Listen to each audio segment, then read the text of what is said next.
திமுக அமைப்பு பொதுச்செயலாளர் ஆர்எஸ் பாரதி சமீபத்தில் ஒரு நிகழ்ச்சி, ஒரு பத்திரிகை அறிக்கையில் பார்த்தோம். கவர்னர் 2024 வெளிநடப்பு செஞ்சார்.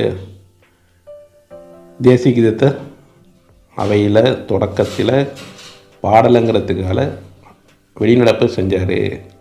மீண்டும் இந்த வருஷம் அதே வெளிநடப்பை செஞ்சுருக்காரு. திருப்பிடிச்ச விஷயத்தை மீண்டும் கிளப்புறாரு அப்படின்னு சொல்லியிருக்காரு.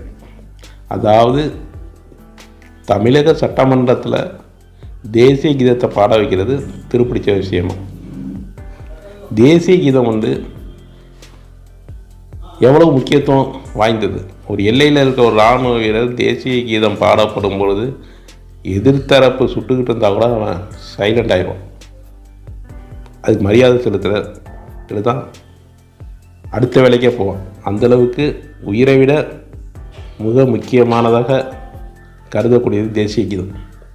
அத்தகைய முக்கியத்துவம் வாய்ந்தது பாரத மக்களால் மதிப்பு மிக்க ஒன்று.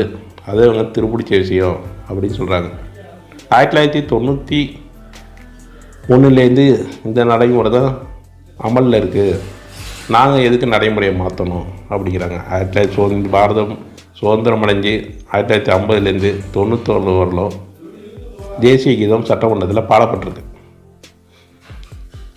பிறகு 91 கடந்த 30 வருடமாக 34 வருடங்களாக புறக்கணிக்கப்பட்டிருக்கு.